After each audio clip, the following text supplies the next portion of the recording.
ನಮಸ್ತೆ ಸರ್. ಛೆ.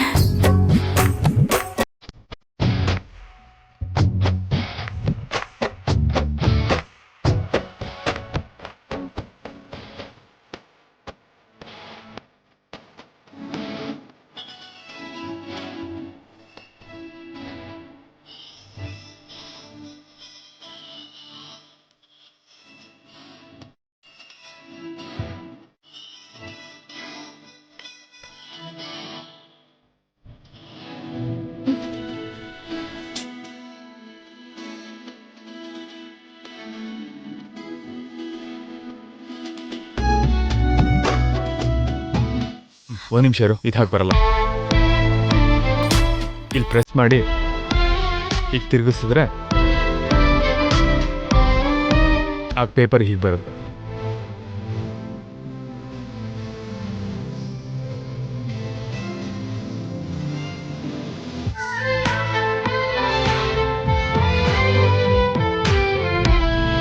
ಇಷ್ಟೊತ್ತಲ್ಲಿ ನೀವೇನಿಲ್ಲಿ? ಅರ್ಧರಾತ್ರಿಲಿ ಕೂಡ ಆಫೀಸಲ್ಲಿ ಕೆಲಸ ಮಾಡ್ತೀರಾ?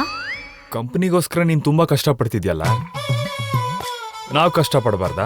ನೀವ್ ಕಷ್ಟಪಡೋರಲ್ಲ, ಬೇರೆಯವರು ಕಷ್ಟ ಕೊಡೋರು. ಈಗೀಗ ಎಲ್ಲ ಅರ್ಥ ಆಗ್ತಿದೆ. ಯಾವ್ದ್ರ ಬಗ್ಗೆ ಮಾತಾಡ್ತಿದ್ಯಾ? ನಾನ್ ಯಾವ್ದ್ರ ಬಗ್ಗೆ ಮಾತಾಡ್ತಿದ್ದೀನಿ ಅಂತ ನಿಮ್ಗೂ ಅರ್ಥ ಆಗ್ತಿದ್ಯಲ್ಲ. ಅಂದ್ರೆ ಈಗ ನಿನಗೆ ಕಷ್ಟ ಕೊಡ್ತಿದ್ದೀನಿ ಅಂತಿದ್ಯಾ? ಹಾಗೆ ತಾನೆ, ಕಷ್ಟ ಕೊಡೋದಲ್ಲ, ಕಷ್ಟ ಕೊಡ್ಲೇಬೇಕು ಅಂತ ಪಟ್ಟು ಹಿಡ್ದಿದ್ದೀರಾ. ಇಲ್ಲ ಅಂತೀರಾ? ಇದನ್ನೆಲ್ಲ ಬೇಕು ಬೇಕು ಅಂತ ಕೋರ್ಕೊಂಡಿದ್ಯಾರೋ ನೀನೇ ತಾನೆ? ನನ್ ಕೆಲ್ಸ ಉಳಿಸ್ಕೊಳ್ಳೋಕೋಸ್ಕರ ಹೋರಾಟ ಮಾಡೋದು ತಪ್ಪಾ? ಇದು ಹೋರಾಟ ಅಲ್ಲ, ಹಠ, ದೊಡ್ಡತನ. ಸರಿ ಬಿಡು, ಉಳಿದಿರೋ ಕೆಲಸ ನಾಳೆ ಮಾಡ್ಬೋದಂತೆ. ಈಗ ಹೊರಡೋಣ, ಮನೆಗೆ ನಡಿ. ಮನುಷ್ಯ ನಿಮಗ್ ಟ್ರೈನಿಂಗ್ ಕೊಟ್ಟು ಕಳ್ಸಿದಳ? What do you mean? ನನ್ ಕೆಲ್ಸನ್ ಮುಗಿಸ್ದೆ ಅರ್ಧದಲ್ಲೇ ಮನೆಗ್ ಹೋದ್ರೆ ಆ ಕಾರಣನೇ ಇಟ್ಕೊಂಡು ಬೆಳಗ್ಗೆ ಕೆಲ್ಸದಿಂದ ತೆಗ್ದಾಕ್ಬೋದು ಅನ್ಕೊಂಡಿದೀರಾ? ಆ ಥರ ಎಲ್ಲ ಏನೂ ಇಲ್ಲ. ಆಗ್ಲೇ ಲೇಟ್ ಆಗಿದೆ, ನೀನ್ ಬೇರೆ ಒಬ್ಳೆ ಕೆಲಸ ಮಾಡ್ತಿದ್ಯಾ, ಅದಕ್ಕೆ ನಿನ್ನ ಕರ್ಕೊಂಡು ಹೋಗೋಣ ಅಂತ ಬಂದೆ. ಈಗ ನೀನ್ ಬರ್ತೀಯೋ ಬರಲ್ವೋ? ಮನುಷ್ಯ ಬೇಕು ಅಂತಾನೆ ನಂಗ್ ಬಂಗಾರದಂತ ಈ ಟೈಪಿಂಗ್ ಮಿಷಿನ್ ಕೊಟ್ಟಿದ್ದಾಳೆ. ನನ್ನಿಂದನೇ ಕೆಲಸ ಮಾಡಿಸ್ಬೇಕಂತ, ಈ ಫೈಲ್ಸ್ನೆಲ್ಲ ಕಂಪ್ಲೀಟ್ ಮಾಡ್ಲೇಬೇಕಂತ ಕಂಡೀಷನ್ ಹಾಕಿದಾಳೆ. ನಾನ್ ಮಾಡೋ ಕೆಲ್ಸದಲ್ಲಿ ತಪ್ಪು ಎಲ್ ಸಿಗುತ್ತೆ ಅಂತ ಕಾಯ್ತಾನೆ ಇರ್ತಾಳೆ. ಮನುಷ್ಯ ಯಾವ್ದಕ್ ಕಾಯ್ತಿದ್ದಳೋ ಅದವಳಗ್ ಸಿಗ್ಬಾರ್ದು. ನನ್ನಿಂದಂತೂ ಯಾವ ಪರಿಸ್ಥಿತಿಲೂ ತಪ್ಪಾಗ್ಬಾರ್ದು. ಪರವಾಗಿಲ್ಲ, ನಾನ್ ಹೇಳ್ತಿದ್ದೀನಲ್ಲ, ಈಗ ಹೊರಡು. ಈ ವಿಷಯದಲ್ಲಿ ನಿಮ್ಮನ್ ಕೂಡ ನಾನ್ ಬೇಗ ನಂಬಲ್ಲ. ನನ್ ಕೆಲ್ಸನ್ ಕಾಪಾಡ್ಕೊಳ್ಳೋದು ನನ್ ಧರ್ಮ. ಎಷ್ಟೇ ಲೇಟ್ ಆದ್ರೂ ಈ ಕೆಲ್ಸನ್ ಮಾಡೋದು ನನ್ ಕರ್ತವ್ಯ. ನಿಮ್ಗಷ್ಟು ತೊಂದರೆ ಆಗ್ತಿದ್ರೆ ನೀವ್ ಹೊರಡಿ. ಸರಿ, ಎಷ್ಟು ಬೇಗ ಆಗುತ್ತೋ ಅಷ್ಟು ಬೇಗ ಮುಗಿಸು, ನಾನು ಆಚೆ ವೆಯ್ಟ್ ಮಾಡ್ತೀನಿ.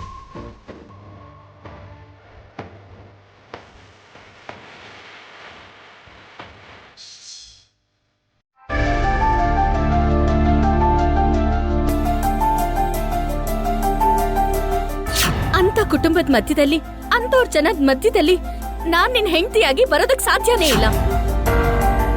ನೀನ್ ನನ್ನ ಮದ್ವೆ ಮಾಡ್ಕೊಂಡು ಒಳ್ಳೆ ಜೀವನ ತೋರಿಸ್ತೀಯ ಅಂತಂದ್ರೆ ನನಗ್ ನಂಬೋದಕ್ ಸಾಧ್ಯ ಇಲ್ಲ.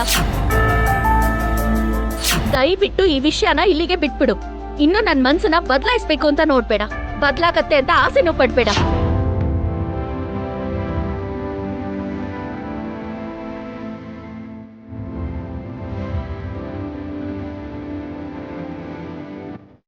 ಅಲ್ಲ, ಈ ಜಾನುಗ್ ಏನಾಗಿದೆ? ಅತಿಗೆ ಪರಿಸ್ಥಿತಿಗೆ ತನ್ನ ಪರಿಸ್ಥಿತಿನ ಯಾಕೆ ಲಿಂಕ್ ಮಾಡ್ತಾ ಇದ್ದಾಳೆ? ಅತಿಗೆ ವಿಷಯ ಇಟ್ಕೊಂಡು ಇಡೀ ಫ್ಯಾಮಿಲಿನ ಯಾಕೆ ಹೀಗೆ ಹೇಟ್ ಮಾಡ್ತಿದ್ದಾಳೆ? ಇದೇ ರೀತಿ ಹೇಟ್ ಮಾಡ್ತಿದ್ರೆ ಇನ್ಯಾವತ್ತೂ ನನ್ನ ಪ್ರೀತಿಗೆ ಒಪ್ಕೊಳ್ಳೋದಿಲ್ಲ. ಅವಳನ್ನ ಮದುವೆ ಆಗೋದಕ್ಕೆ ಖಂಡಿತ ಸಾಧ್ಯ ಆಗಲ್ಲ. ಹೇಗಾದರೂ ಅವಳನ್ನ ಕನ್ವಿನ್ಸ್ ಮಾಡಬೇಕು.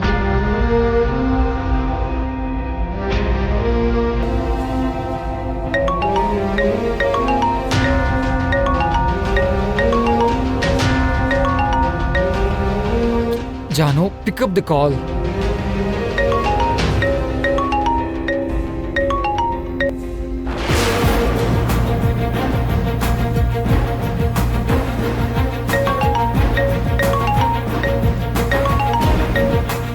Come on, Janu.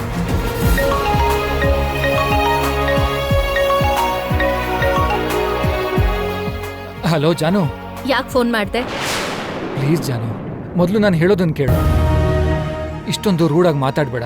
ಮತ್ತಿನ್ ಹೇಗ್ ಮಾತಾಡ್ಲಿ ವಿವೇಕ್? ಮಾತಾಡಿದ್ರೆ ಪ್ರೀತಿ ಅಂತ್ಯ, ಮದ್ವೆ ಅಂತ್ಯ. ನಿನ್ ಜೊತೆ ನನಗದ್ಯಾವ್ದು ಇಷ್ಟ ಇಲ್ಲ ಅಂತ ಹೇಳಿದ್ರು ನನ್ನ ಹಿಂದೆನೆ ಬೀಳ್ತೀಯ. ಇಷ್ಟೇ ವಿಷಯಗಳಲ್ವಾ ಮಾತಾಡೋದು? ಹಾಗಲ್ಲ ಜಾನು, ಈಗ ನನ್ನ ತಂಗಿಗೆ ಮದುವೆ ಫಿಕ್ಸ್ ಆಗಿದೆ. ಈ ಮದುವೆ ಏನಾದರೂ ನಡೆದು ಹೋದ್ರೆ ಆಮೇಲೆ ನನಗೆ ಗೊತ್ತು ಮಾಡಿರೋ ಹುಡುಗಿ ಜೊತೆ ಮದುವೆ ಮಾಡ್ತಾರೆ. ಅಷ್ಟರಲ್ಲಿ ನಾನೇನಾದರೂ ನಿರ್ಧಾರ ತಗೋಬೇಕು. ಅಷ್ಟರೊಳಗೆ ನಿನ್ನ ಬಗ್ಗೆ ಮನೇಲೂ ಹೇಳಬೇಕು. ದಯವಿಟ್ಟು ನಿಂಗಿರೋ ಭ್ರಮೆನೆಲ್ಲ ಪಕ್ಕಕ್ಕಿಟ್ಟು ನನ್ನನ್ನು ನನ್ನ ಪ್ರೀತಿನ ಅರ್ಥ ಮಾಡ್ಕೊಳ್ಳೋ ಪ್ರಯತ್ನ ಮಾಡು ಜಾನು. ಇಲ್ಲ ವಿವೇಕ್, ನಂದು ಭ್ರಮೆ ಅಲ್ಲ, ಸತ್ಯಗಳು. ಅದನ್ನೆಲ್ಲ ಪಕ್ಕಕ್ಕಿಟ್ಟು ನಿನ್ ಜೊತೆ ನಾನ್ ಮದ್ವೆಗೆ ಒಪ್ಕೊಳಕ್ಕಾಗಲ್ಲ. ಜಾನು ಪ್ಲೀಸ್, ಇರೋ ಒಂದೇ ಒಂದು ಜೀವನನ ಇಷ್ಟಪಡೋರ ಜೊತೆ ಹಂಚ್ಕೊಳ್ದೆ ಹೋದ್ರೆ ಆ ಲೈಫ್ ಎಂಥ ನರಕ ಆಗತ್ತೆ ಅಂತ ನಿಂಗೆ ಈಗ ಅರ್ಥ ಆಗ್ತಿಲ್ಲ. ನನ್ನನ್ನು ಇಷ್ಟಪಟ್ಟು ನಾಳೆ ಇನ್ಯಾರನ್ನ ಮದುವೆ ಆಗಿ ನೀನು ಖಂಡಿತ ಖುಷಿಯಾಗಿರೋದಿಲ್ಲ. ಜೀವನ ಪೂರ್ತಿ ಜೀವಂತ ಹೆಣದ ಹಾಕಿ ಬದುಕಬೇಕಾಗತ್ತೆ. ಆಮೇಲೆ ನಿನ್ ಜೀವನಕ್ಕೊಂದು ಅರ್ಥನೇ ಇಲ್ದ ಹಾಕಿ ಬದುಕಬೇಕಾಗತ್ತೆ. ವಿವೇಕ್, ನಿಂಗೆ ಮದ್ವೆ ಫಿಕ್ಸ್ ಆದ್ರೆ ಆ ಹುಡುಗಿನ ಸಂತೋಷವಾಗಿ ಮದ್ವೆ ಮಾಡ್ಕೊ. ನನಗೆ ಯಾವುದೇ ತರ ತೊಂದರೆನೂ ಇಲ್ಲ. ಅದು ಅಲ್ಲದೆ ನೀನ್ ಯಾರನ್ ಮದ್ವೆ ಆದ್ರೆ ನನಗೇನಾಗ್ಬೇಕು, ಅಥವಾ ನಿನ್ ಮದ್ವೆನೇ ಆಗದೆ ಹೋದ್ರೂ ನನಗೇನಾಗ್ಬೇಕು? ದಯವಿಟ್ಟು ಈ ವಿಷಯನ ಇಲ್ಲಿಗೆ ನಿಲ್ಸು. ಬಾಯ್. ಜಾನು,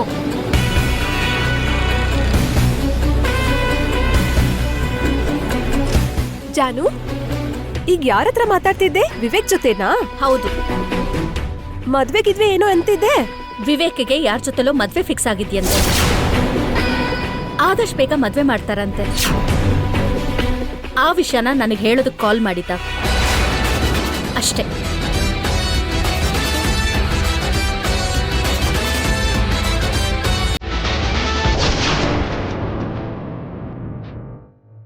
ಮಿತ್ರವ್ರೆ, ಈಗ ಹೊರಡಣ್ವಾ? ನೋಡಿದ್ಯಾ, ಕೊನೆಗೂ ನೀನ್ ಅಂದರಿಗೆ ಬಂದೆ. ಅಷ್ಟೊಂದ್ ಕೆಲ್ಸ ಆ ಟೈಪ್ ರೈಟರಲ್ಲಿ ಮಾಡೋದು ಅಸಾಧ್ಯ. ಅರ್ಧದಲ್ಲಿ ಬಿಡೋದ್ ಬಿಟ್ರೆ ಬೇರೆ ದಾರಿನೇ ಇಲ್ಲ ಅಂತ ಹೇಳಿದ್ನಲ್ಲ. ಅರ್ಧದಲ್ಲೇ ಯಾರು ಬಿಟ್ಟಿದ್ದಾರೆ? ನನ್ ಕೆಲ್ಸನ್ ಪೂರ್ತಿ ಮಾಡಿದ್ಮೇಲೆ ಸೀಟಿಂದ ಎದ್ದಿದ್ದು. ಏನು, ಟೈಪ್ ರೈಟರಲ್ಲಿ ಅಷ್ಟು ಕೆಲ್ಸನ ಇಷ್ಟು ಬೇಗ ಮುಗಿಸಿದ್ಯಾ? ಹೌ ಇಸ್ ಇಟ್ ಪಾಸಿಬಲ್ ಭಾಗ್ಯ?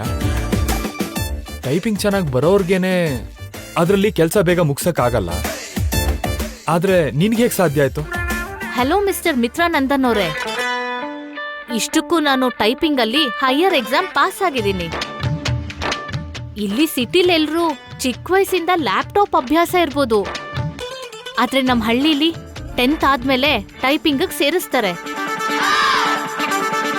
ನೀವು ಲ್ಯಾಪ್ಟಾಪ್ ನಲ್ಲಿ ಟೈಪ್ ಮಾಡೋದಕ್ಕಿಂತ ಫಾಸ್ಟ್ ಆಗಿ ನಾನು ಟೈಪಿಂಗ್ ಮಿಷಿನ್ ಅಲ್ಲಿ ಮಾಡ್ತೀನಿ. ಹೌದೌದು, ನಿನ್ನಲ್ಲಿ ಹಿಡನ್ ಟ್ಯಾಲೆಂಟ್ಸ್ ತುಂಬಾನೇ ಇದೆ. ನಡಿ ಹೋಗೋಣ.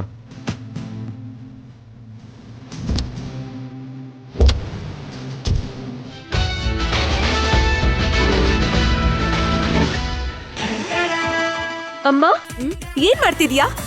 ಟಿವಿಲಿ ಅಡ್ಗೆ ಪ್ರೋಗ್ರಾಮ್ ನೋಡ್ತಿದ್ದೆ ಕಣೆ. ಇದನ್ನ ದಿನ ತಿಂದ್ರೆ ತುಂಬಾ ಹೆಲ್ದಿ ಅಂತೆ. ತಿನ್ನೋದಂದ್ರೆ ಸ್ವಲ್ಪ ಲಿಮಿಟ್ ಅಲ್ಲಿ ತಿನ್ನೋದು. ಹೀಗೆ ಟೈಮ್ ಸಿಕ್ಕಾಗೆಲ್ಲ ಪಾತ್ರೆ ಎಲ್ಲ ತುಂಬ್ಕೊಂಡು ತಿನ್ನೋದಲ್ಲ. ಏನೇ, ನಾನ್ ನಿಂಗೆ ಹೇಳೋ ಡೈಲಾಗ್ ಎಲ್ಲ ನೀನ್ ನಂಗೆ ಹೇಳ್ತಿದ್ಯಾ? ಅಬ್ಬಾ, ಈಗ ಡಬ್ಬ ತಿಂಡಿ ವಿಷಯ ಯಾಕಮ್ಮ? ಅಲ್ಲಿ ಮನೆನೇ ಮುಳುಗೋಗ್ತಿದೆ. ನಮ್ಮನೆ ಏನಲ್ವಲ್ಲ. ನಮ್ಮನೇನೆ ಅಮ್ಮ. ಈಗ ಏನಾಯ್ತೆ? ಆ ದೇವ್ಯಾನಿ ಮನೀಷಾನು ವಿವೇಕ್ಗೂ ನನಗೂ ಮದ್ವೆ ಮಾಡ್ತೀನಿ ಅಂತ ಪ್ರಾಮಿಸ್ ಮಾಡಿದ್ರಲ್ಲ. ಹೌದು, ಮಾಡಿದ್ರು. ಅದಕ್ಕೆ ಏನೀಗ?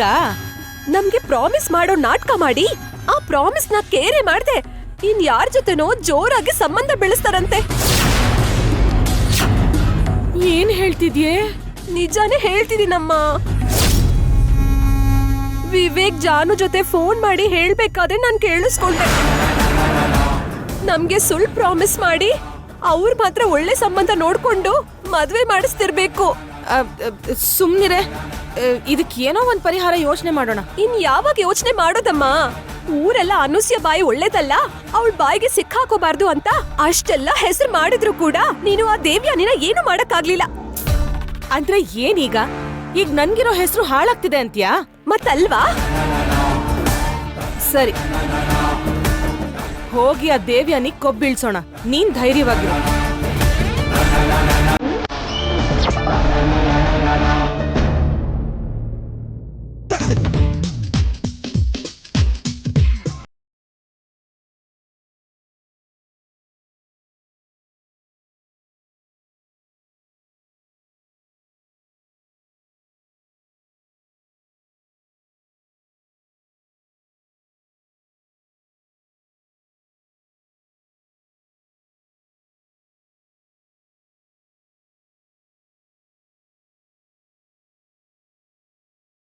ಇನ್ನೂ ಭಾಗ್ಯನ್ ಕರ್ಕೊಂಡ್ ಬಂದಿಲ್ವಲ್ಲ ಅಂತ ಸ್ವಲ್ಪ ಗಾಬರಿ ಆಗಿದೆ ಅಷ್ಟೇ. ಹೀಗ್ ಗಾಬರಿ ಪಡೋ ಬದ್ಲು ಒಂದ್ ಕಾಲ್ ಮಾಡಿದ್ರೆ ಗೊತ್ತಾಗುತ್ತಲ್ವಾ? ಹೌದಲ್ವಾ, ನನಗೆ ಐಡಿಯಾನೇ ಹೊಳಿಲಿಲ್ಲ ನೋಡು. ಏ ತ್ರಿವಿಕ್ರಮ, ಒಂದ್ ವೇಳೆ ಅವರು ಅಲ್ಲಿಂದ ಹೊರಟಿದ್ರೆ ದಾರಿ ಮಧ್ಯೆನೆ ಎಲ್ಲಾದ್ರೂ ತಿನ್ಕೊಂಡ್ ಬರೋದಕ್ ಹೇಳು. ಯಾಕಂದ್ರೆ ಭಾಗ್ಯ ಬಂದ್ಮೇಲೆ ತಾನೇ ಅಡ್ಗೆ ಮಾಡ್ತಾ ಕೂತ್ಕೊಂಡ್ ಬಿಡ್ತಾಳೆ. ಈ ಸಮಯದಲ್ಲಿ ಅಡ್ಗೆ ಮಾಡ್ಕೊಂಡ್ ಕೂತ್ಕೊಂಡ್ರೆ ಯಾವಾಗ ತಿಂತಾಳೆ? ಹೌದಮ್ಮ, ಅದು ಕರೆಕ್ಟೇ. ಸರಿ, ನಾನು ಫೋನ್ ಮಾಡಿ ಹೇಳ್ತೀನಿ ಬಿಡು.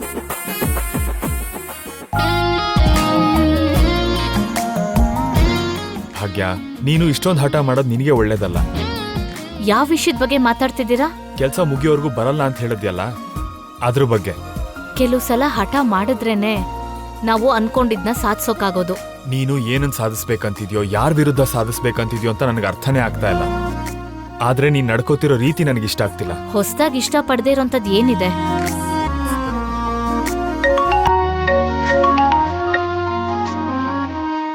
ಹಲೋ ಅಮ್ಮ ಭಾಗ್ಯ, ಎಲ್ಲಿದ್ಯಮ್ಮ? ಮಿತ್ರ ಬಂದ ನಿನ್ನ ಪಿಕ್ ಮಾಡದ್ನಾ? ಹ್ಞೂ ಮಾವ, ಇಬ್ರು ಕಾರಲ್ಲಿದ್ದೀವಿ, ಬರ್ತಿದ್ದೀವಿ. ಸರಿ, ಒಳ್ಳೇದು. ಒಂದ್ ನಿಮಿಷ ಫೋನ್ನ ಸ್ಪೀಕರಲ್ಲಿ ಹಾಕಮ್ಮ. ಸರಿ ಆಯ್ತು ಮಾವ. ಮಿತ್ರ, ಹೇಳಿ ಡ್ಯಾಡ್. ಆಗ್ಲೇ ತುಂಬಾ ತಡ ಆಗೋಗಿದೆ. ಭಾಗ್ಯ ತಿಂದಿದ್ದಾಳೋ ಇಲ್ವೋ? ಏನೂ ತಿಂದೇ ಹೋಗಿದ್ರೆ ಹಾಗೆ ಸ್ವಲ್ಪ ಹೊರಗಡೆ ಊಟ ಮಾಡ್ಕೊಂಡು ಬಂದ್ರ? ಅಮ್ಮ ಭಾಗ್ಯ, ಮಿತ್ರ ಏನು ಉತ್ತರ ಕೊಡ್ತಾ ಇಲ್ಲ ಅಂತಂದ್ರೆ ಅವನಿಗೆ ಇಷ್ಟ ಇಲ್ಲ ಅನ್ಸುತ್ತೆ. ಸರಿ ಬಿಡಮ್ಮ, ಏನ್ ಮಾಡಕ್ಕಾಗತ್ತೆ. ಮನೆಗೆ ಬಂದ್ಮೇಲೆ ಹಸುಕೊಂಡೆ ಮಲ್ಕೊಳಮ್ಮ. ಇಡ್ತೀನಮ್ಮ, ಹುಷಾರಾಗಿ ಬನ್ನಿ.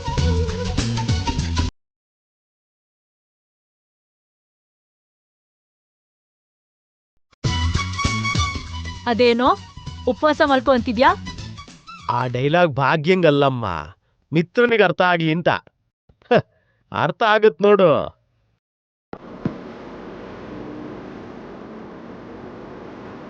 ಹಶ್ವಾಗ್ತಿದ್ಯಾ? ತುಂಬಾ ಹೊತ್ತಿಂದ ಏನು ತಿಂದಿಲ್ವಲ್ಲ, ಹೊಟ್ಟೆ ಹಸ್ವಾಗ್ದೇ ಇರತ್ತಾ?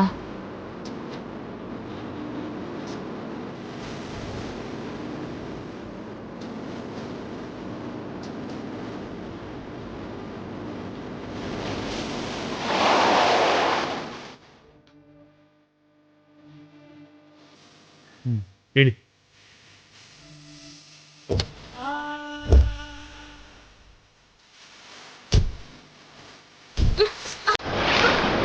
ಭಾಗ್ಯ, ಭಾಗ್ಯ ಏನಾಯ್ತು? ಬೆರಳು ದೋರಕ್ ಸಿಗಾಕೊಂಡ್ಬಿಡ್ತು. ತೋರ್ಸಿಲಿ.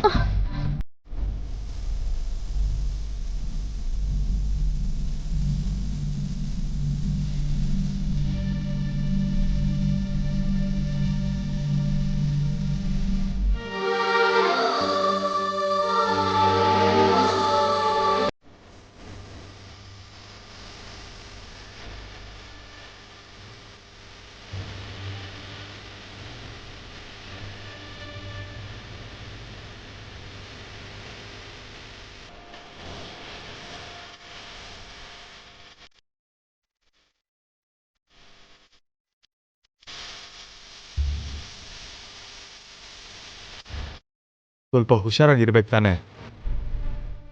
ಕಂಪ್ನಿಲಿ ರೂಲ್ಸು ರೆಗ್ಯುಲೇಷನ್ಸ್ ಇದೆ ಅಂತ ಹೇಳೋದಲ್ಲ. ಆಚೆ ಇದ್ದಾಗ ಸ್ವಲ್ಪ ಪ್ರಜ್ಞೆಯಿಂದ ಇರಬೇಕು. ನಡಿ.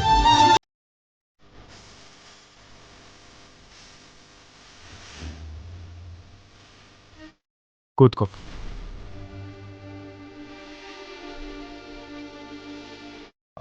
ಅಣ್ಣ, 2 ಪ್ಲೇಟ್ ದೋಸೆ ಕೊಡಿ. ಮೈ ಹುಷಾರಿಲ್ಲ ಕಣಪ್ಪ, ಅದಕ್ಕೆ ಶಾಪ್ ಕ್ಲೋಸ್ ಮಾಡಿ ಹೊರಡ್ತಿದ್ದೀನಿ. ಹೋಗ್ಲಿ, ನೀವು ಸ್ವಲ್ಪ ಹೊತ್ತು ಕೂತಿರಿ, ನಾನೇ ದೋಸೆ ಹುಯ್ಕೋತೀನಿ. ಆಯ್ತಪ್ಪ. ಮಿತ್ರ ಅವ್ರೆ, ನಿಮ್ಗೆ ಯಾಕೆ ತೊಂದ್ರೆ?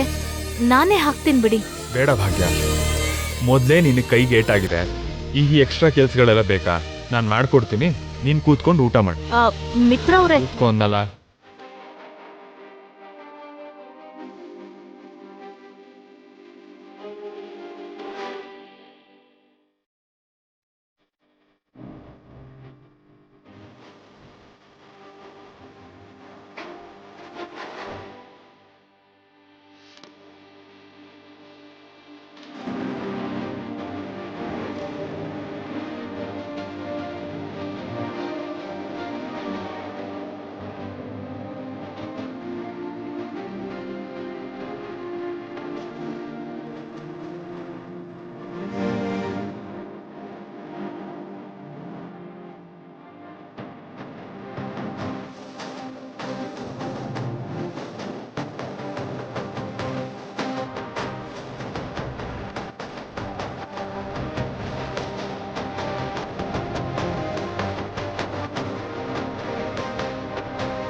ತಿನ್ನು.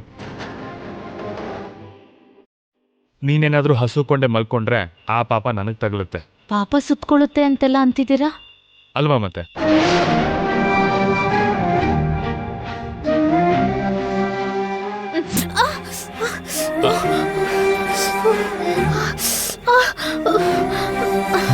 ಈಗ ಅರ್ಥ ಆಯ್ತಾ? ಕೈನ ಕಾಲ್ನ ಹುಷಾರಾಗಿ ನೋಡ್ಕೋಬೇಕು ಅಂತ. ಕೊಡಿಲಿ, ನಾನು ತಿನ್ನಿಸ್ತೀನಿ.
ಏನ್ ಹಾಗೆ ನೋಡ್ತಿದ್ಯಾ?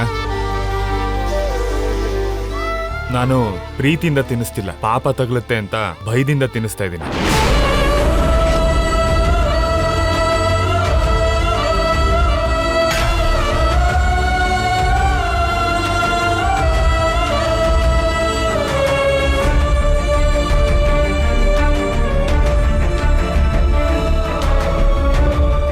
ಎಷ್ಟಾಯ್ತು? 40 ರೂಪಾಯಿ ಕಣಪ್ಪ. Thank you. ಏನಪ್ಪ, ನಿಮ್ಮಿಬ್ರು ಜೋಡಿ ತುಂಬಾ ಚೆನ್ನಾಗಿದ್ಯಪ್ಪ. ಅವ್ರಿಗೆ ಸ್ವಲ್ಪ ಬೇರೆ ಲೇಟ್ ಆಗಿರೋದಕ್ಕೆ ನಿಮ್ ಕೈಯಾರೆ ತಿನ್ಸಿದ್ರಿ. ಹೆಂಡತಿ ಮೇಲೆ ಪ್ರೀತಿ ಅಂದ್ರೆ ಹಾಗಿರ್ಬೇಕು. ಅವಾಗ ತನ್ನ ಗಂಡನ್ನ ಪ್ರಾಣಕ್ಕಿಂತ ಹೆಚ್ಚಾಗಿ ಪ್ರೀತಿಸ್ತಾಳೆ.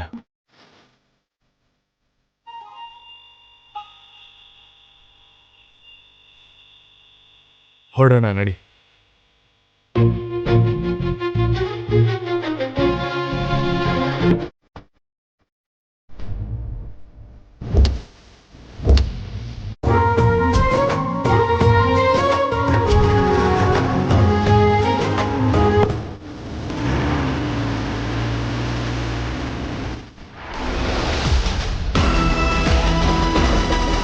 ಮಿತ್ರ ಮಿತ್ರ ಮಿತ್ರ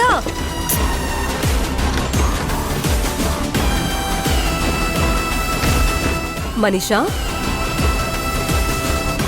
ಆಂಟಿ, ಮಿತ್ರ ನೋಡಿದ್ರ? ಇಲ್ವಲ್ಲ. ಯಾಕೆ ರೂಮಲ್ಲಿ ಇಲ್ವಾ? ಇಲ್ಲ ಆಂಟಿ, ಮಿತ್ರ ಇಲ್ಲ ಅಕ್ಕ. ಈ ಟೈಮಲ್ಲಿ ಎಲ್ಲಿಗೆ ಹೋಗಿರ್ಬೋದು? ಅದೇ ನಂಗೂ ಅರ್ಥ ಆಗ್ತಿಲ್ಲ ಆಂಟಿ.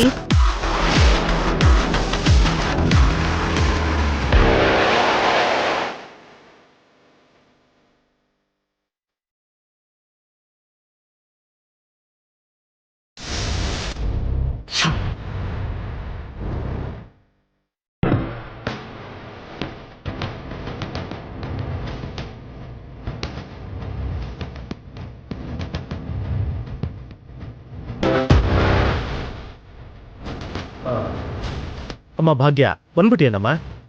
ಮಿತ್ರ ನಿನ್ನ ಹುಷಾರಾಗಿ ಕರ್ಕೊಂಡು ಬಂದ ತಾನೆ?